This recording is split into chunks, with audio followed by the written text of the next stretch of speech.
Profit محمد صلی اللہ علیہ وسلم کی وائف ہے, she was a first women جن نے انٹرنیشنل ٹریڈ کیا تھا, جس کو ہم فارن ٹریڈ بتا رہے ہیں. شی از دا رول ماڈل.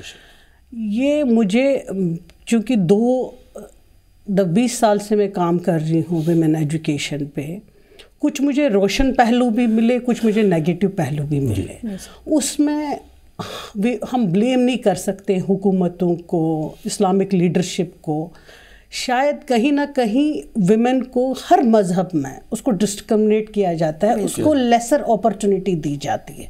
جبکہ آج کل آپ دیکھیں گے کہ ایجوکیشن میں ویمن ہر جہاں ہر شعبے میں ٹاپ کرتی ہے.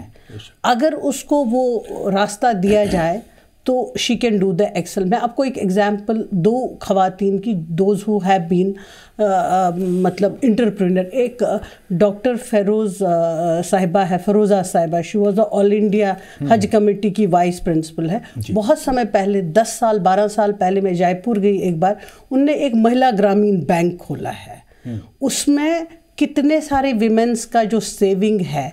مطلب دیکھیں انٹرپرینرشپ کا مطلب کیا ہے, آپ اس کو کمیونٹی کے جو بھی ایشوز کو ہے وہ ان کو ایڈریس کر رہے ہیں. تو کہیں کہ آپ کو آرگنائزیشنل جیسے بینکنگ میں ہے, ایجوکیشن سیکٹر میں ہے, بزنس میں ہے, اس کو ہمیں اسمال اسکیل میں ہے, سوشل انٹرپرینرس ہے ویمنس میں. تو میں ہمیشہ پازیٹیو اینڈ آپٹمسٹ رہی ہوں. پہلے ہمیں یہ چیز عورتوں کو, جب ہم تعلیم حاصل کرتے ہیں تو ہمیں اپنے کانسٹیٹیوشنل ویمن رائٹس پہ بھی اور اسلامک ویمن رائٹس کو بھی ایکسرسائز کرنا چاہیے. تو ہمیں کوئی نہیں روک سکے. جیسے ڈاکٹر سمن صاحبہ نے کہا کہ قرآن میں یہ چیز ہے کہ مرد مسلم ویمن اینڈ مین, تو انہوں نے خالی ایک کو نہیں کہا ہے نا, ہی از ان سپیریئر. وہ ہمارے کمیونٹی کے سوچ نے, وہ ہمیں لگتا ہے کہ پہلے سے ہی اس دنیا کا ہی لب لباب ہے کہ مین از دا سپیریئر.